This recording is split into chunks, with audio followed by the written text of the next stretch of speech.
Hey friend, welcome back if you are returning back to me, and hello if you are new here. I am Shonda Ramsey.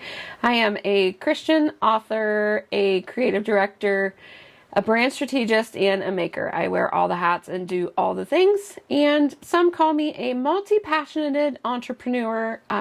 Sure, I'll take it. It is what it is.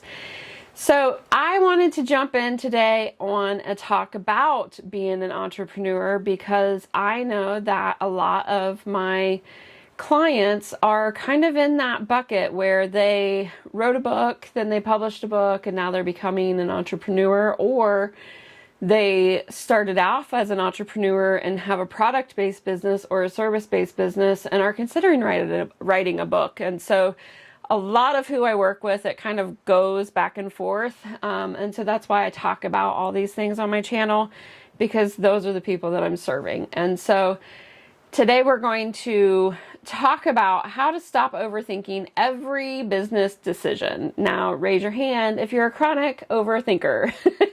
That's me. So I'm not afraid to admit when I do things wrong, because to be honest with you, these are lessons I've learned along the way, and maybe, just maybe, they will help you learn something new to avoid some of the mistakes that I have made. I will want to say that I officially started business in 2017, so about 9 years ago. It's 2026 now, so, about 9 years ago. But if I'm being honest, I was an entrepreneur of some sort even way before that. So I have been kind of on this side of things for a long time, and I actually learned by example by watching my parents be entrepreneurs when I was growing up. They had a woodworking business, and I was their little helper, whether they thought I was helping or not. They let me be a helper. And so some of my favorite core memories are being at markets with my family and helping pack up the orders that people, placed, and wrapping them and putting little touches to it, because that's stuff that they did that I have then incorporated into my own business and probably get the most compliments on, if I'm being honest. When it comes to my product-based side of things, I make sure that I package everything with care, with tissue, with ribbon, with stickers, sometimes even with charms. It just depends on, what I've got going on, all of which tie directly into my brand. It's just something that I have done along the way. So what does that have to do with overthinking? A lot, actually, because before I could get to the point that I am at today, I had to really think about my business as what it was wanting to be, a business. I could have done it as just a hobby or a craft on the side, but I knew very early on that I wanted it to be a brand that stood for something. So when I launched my brand in 2017, it was under the name Lily and Grace Designs. It was a name that I had chosen to launch the brand as, and I talk about that in a video a couple weeks back called Stewarding Your Time Well. You can listen to that there. I don't want to get too much into the origin of everything, but the brand itself was focused on building friendship from the heart, and so I created stationery and greeting cards that had sentiments and sayings that I couldn't find anywhere else to help people through some of their most difficult times. One of my favorite cards that I did that was received really well and sold really well was the "You Are a Mom" card. And it was intended for Mother's Day, for the woman who had lost a child and wasn't feeling quite like they were a mom and maybe felt forgotten about on Mother's Day. And it was a very special card that I had written from my own heart as someone who has lost a child, and just something that I wish someone would have said to me. And so that brand in and of itself was wonderful. It served me well for a very long time, up until 2020. And we all know what happened in 2020. The world changed. While yes, I did sell more cards in 2020 than I did the previous years leading up to it, everybody else joined the card industry in 2020. So it exploded, to be honest with you. And then that meant that there were now more options for the stores to pick. And so they were picking mine less and less.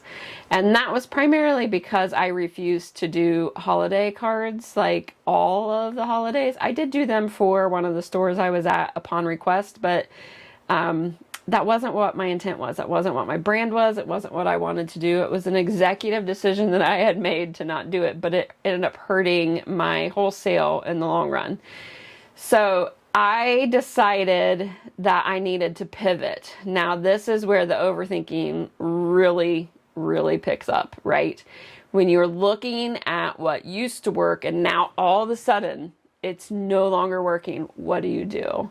I can remember sitting here at my desk, looking at my planner, just going over the numbers from the last quarter and really trying to figure out what to do next. Now, when I focused on my product-based business, that meant that my actual service-based business kind of didn't do anything because, you know, when you're one person who wears many hats, how do you do all the things? You don't really have time to do all of it. And so I had to cut back in my services in order to really help my brand launch strong, which it did. And then when it stopped working the way that it needed to do, it was time for me to kind of pivot. And so I leaned into the service side of things more, and I started offering more services, new services, things that people were asking me about. It's actually how I got into the publishing industry. I became a brand designer for a publisher and worked there on developing their brand as well as helping out with their book design.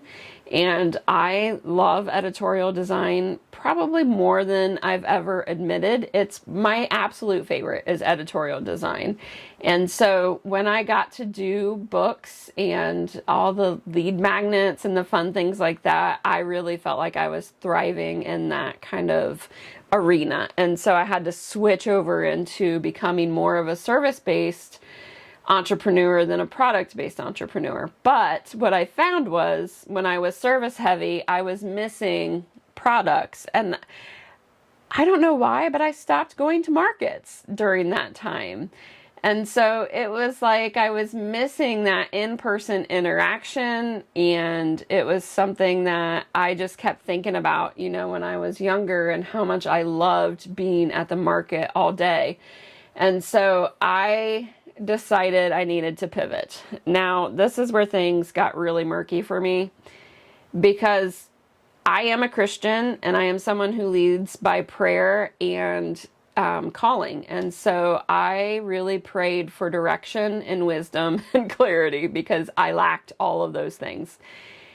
I felt like I was being called to step out from behind the scenes. And yeah, that's not my strong suit, guys. I'll be honest. I would rather not. That's why my business was called Lily and Grace Designs. I could hide behind it, but I also was getting kind of sick of being called Lillian and then having to explain the name behind Lily and Grace Designs because it came with pain and loss and heartache. And so I'm like, you know, this is probably not sustainable long term, and it's not really good for brand recognition because they don't know who I am. And so that was when I made the bold decision to rebrand under my own name. And at the time, that was when I was also kind of leaning into writing more and wanting to publish my books. And so it made sense, right? If I'm going to be publishing under my own name, I don't use a pen name because I am me, my authentic self. What you see is what you get. And so I thought it was important to rebrand under my name. But I still like fun things to go along with it. And so as I was thinking about taglines and different things and really overthinking all of those things, I had gotten a text from a friend that had a picture of something online that they had seen. And their message to me said, when I saw this, I thought, oh, that's so Shonda. And I laughed for a very long time because it literally was something I had designed. But because I did service-based stuff behind the scenes, it wasn't posted as me, it was posted as the brand who posted it, right? But it was a design that I had did. And so I thought that it was pretty cool to have that brand recognition moment with the person who had sent it to me. They saw it, they instantly knew it was my style, and they felt compelled to send it to me. But what stuck out in that was the, oh, that's so Shonda. And so I ended up adopting it and changing it slightly. And so my new product-based brand is called Oh So Shonda. And that's just because it makes sense to drop Lillian Grace Designs as the brand and go with who I am. And it ties in my full name as well, without my last name, of course. But I mean, it ties in my name into that. And so it just felt like a natural fit or pairing, if you will. And so that kind of took the overthinking away from me. But I still struggled with making that decision. And so I have come up with kind of my own process, if you will, on just determining things. I created a series of worksheets and workbooks that I use when I coach my clients on branding. And it was really funny because I did not, in that rebrand, use those. And I had a friend ask me why. Why aren't you using your own tools? And I said, that's a great question. And so I ended up printing them out and filled them out. And that was how I was able to do my rebrand without overthinking the rebrand. It's these little things that just make sense, right? I coach other people how to do that, but yet somebody had to point it out to me to do it. It's because I'm too close to it. And so when I'm too close to a project or something that is of my own, my overthinking goes in overdrive. And so then logic sometimes will go out the window. And so it was just a good reminder that, I've already created a framework that works really, really well. Why not use it? And so that's what I do. I utilize those workbooks and worksheets in order to rebrand and come up with my foundation and everything. And that carries over into my actual business planning too. I designed and created a planner. It's a disc-bound planner that I use consistently every week. I am in that planner.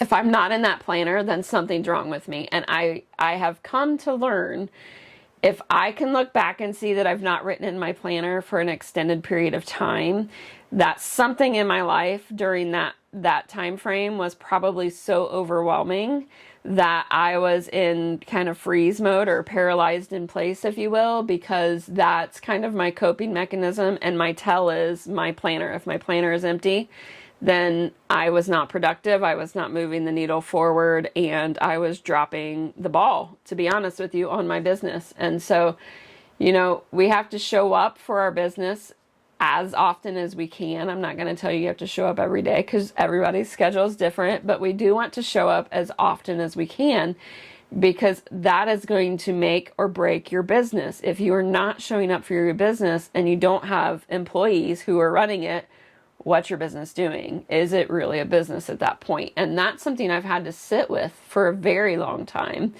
because there were moments when I didn't pick it up because life was too overwhelming and I just couldn't pick it up, right? So I think it's important that we create frameworks that work with us and how we are as an individual. Everybody plans differently. So, I'm Gen X, I'm old school. I have to have paper and pen in order to plan. I've tried digital. Trust me, I have tried it. I've used all of the things. I've done Notion, I've done Asana, I've done ClickUp, I've done Trello. Trust me, I have done it all. It's just not for me. The problem with those things are if I am, doing multiple different things, I may not even be in my office. And so while yes, I can take it on my phone, realistically, am I going to read it on my phone? Again, I'm Gen X, guys. My vision is not the greatest. I would have to change into my readers, pull out the thing and try to see it on a tiny little screen. It's not really conducive to my business. And so what I'm getting at is use what makes sense for you. For me, it's paper and pen in an old school planner. To be honest with you, it's a disc-bound planner is what I created. And I do have it available in a downloadable form on my website. It's in my vault. So if you want to see the type of planner that I use, it's out there. It's on my website, shondaramsey.com. You can go into the vault and take a look at all the different inserts that I have created, because it's not just a standard monthly or weekly planner that I've created. I created an actual CEO planner. And within that, I have goal planning and strategy worksheets that help me plan every single quarter.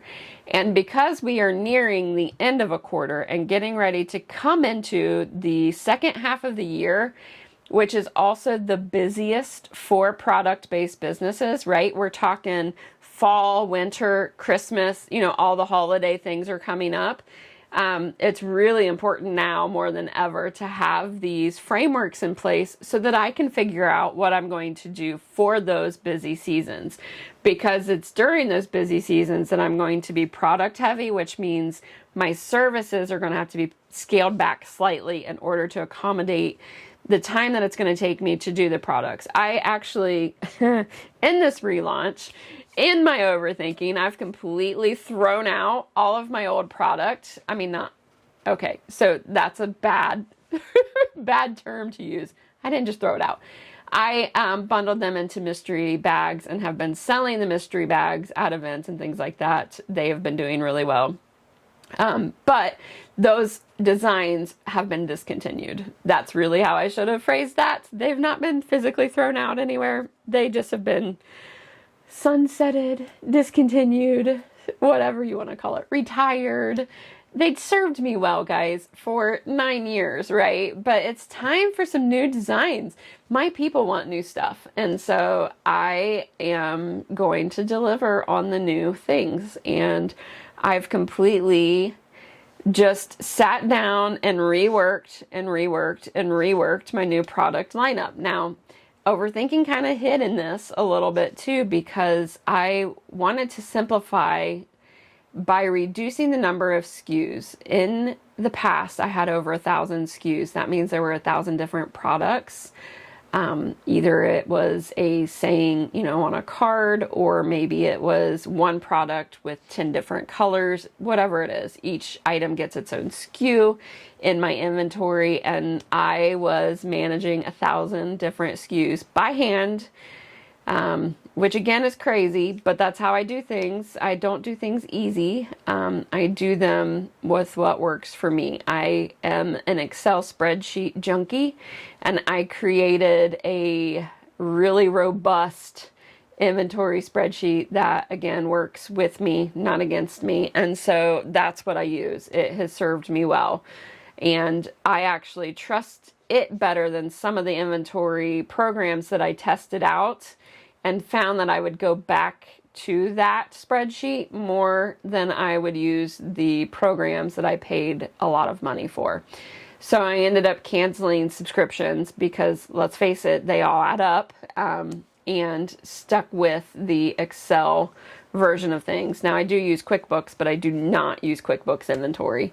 I just use QuickBooks for all my accounting stuff. But again, framework that works for you, right? So in this simplification and rebrand that I wanted to do, I knew that dropping the number of SKUs needed to be drastic. I do not want to have as many as I had. And what I quickly learned is sometimes it's unavoidable, right? So for each book that I'm launching, I have companion products, and those SKUs add up. If I have one book that has 2 SKUs because it may have 2 formats or 3, that right there's 3, right? And then if I'm doing stickers, I've been doing like 4 per book. Now we're up to 7 SKUs just for one book. So let's, for simplicity's sake, round it up to 10.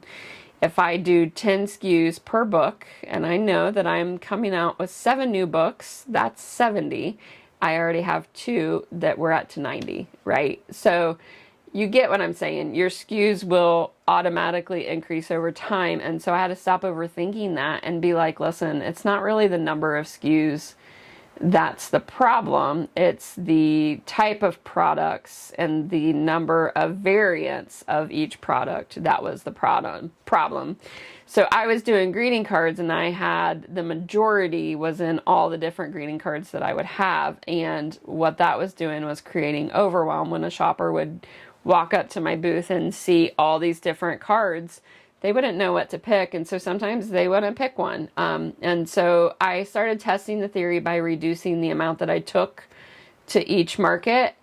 I got it down to, I want to say, 8 different designs of cards, and I sold more cards when I did it that way than when I took bigger spinners with more options. And so that, to me, was great feedback that I had gotten at the markets when I was testing this before the relaunch.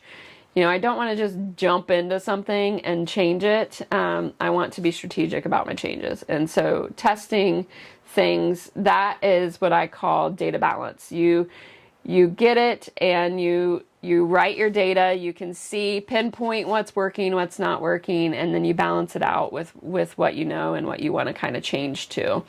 And in that too, I would say you need to lean into your own intuition to an extent, because sometimes, you know, our gut knows best. For me, that's the case sometimes anyway. I can usually tell if what I'm doing is good or bad, and it's dependent on how I feel in the moment. If there's a lot of anxiety, probably not the best option for me. If there's peace, then that's probably the right step that I need to take, right? Call it what you will, or associate it with what you will, but I call that my intuition. So it's just a knowing or a feeling that I get that something is either good or not good. And I have reached the point in life where I do not want to do anything that causes anxiety. I'm over that. Like, I don't really want to be in a place where I'm constantly paralyzing myself in place. And so if I'm doing anything that is creating chaos or inner turmoil or anxiety within me, I gotta let it go, because it's distracting me from doing what I'm actually feeling called to do, which is teaching and sharing and writing my books and things like that. And so those are the things that I should be doing every day and want to be doing every day, because I feel the most confident and comfortable in doing them, because I'm just sharing from my heart, right? So I think that when you do all these things, if you've got your framework, you do your data balance, which is where, you know, you do your tested and tried and true things where you know the data doesn't lie, and then you simplify everything. When you compare all of that together, when you pair all that together and you use it as one big unit, then things just start to kind of fall in place for you, and your overthinking goes away, because confidence builds, and overthinking is there because you lack the confidence. So, you know, do the things that are going to boost your confidence and help kind of quiet that inner critic that we have, or that overdrive need to overthink things. I want to use another example that isn't product or service based, and one that I know a client of mine is struggling with, and that is social media and content creation. And so I think that when it comes to creating your content for your channel to reach your audience, doing the things that light you up and bring you joy, those things are only going to shine through your content as you're creating them. If you are trying to do things that you are not strong at doing, then those things are going to be much weaker and not perform as high, which is only going to discourage you more. And it's also important to remember that the algorithms are always working against us. So it's sometimes not even you, it's the actual platform. Again, data balance. Check your data, see what it is, and don't just check number of views. Like, what's your engagement? That's really telling, right? You could have a video that has 1 million views, but only 3 likes. And that is telling something. So pay attention to those things. Or, you know, to make it more realistic for those of us who don't get 1 million views, you could have across, you know, your analytics for a week over 1,000 views, but only have gotten 2 to 3 likes, right, on all your posts collectively. So again, very telling. They're not really engaging. They're not stopping long enough to really let what you're doing impact them. And so how do you do that without beating your head against the wall, right? Stop overthinking it, is what I'm going to tell you. I'm going to tell you to lean into your authenticity and do what feels natural to you, and then just post it, because it's so easy to want to do the perfectly polished graphic designs, but if you're not a graphic designer, that's going to frustrate you. And if video is not your forte, then don't do that. You have to really pick and choose what it is that you want. I can tell you, as I'm doing this video right now, I have 2 devices recording me. I have a camera that is recording me for YouTube, and I have my iPhone recording me for my reels. And that is just because I need to simplify my life, and I don't want to have to edit my YouTube video to then, resize it and reposition it into a reel. I've already got it in both formats. So I'm making my life easier by just doing it, and I try to do it in one take so that I don't have to cut and splice a whole bunch of stuff, and I'm showing up as my authentic self unapologetically lately these days. So you get what you get, right? It's okay to do that. Simplify. Make things work with you and not against you. Super important. But most of all, when we get into the spirit of overthinking, just take a breath, walk away for a minute, kind of recenter yourself, and ask the question, why am I overthinking this? What is so important about it that is stopping me from moving forward? Sometimes overthinking is just a distraction to stop us from reaching our goals. And I'm going to let that sit with you as I end here today. Until next time, friends. Bye.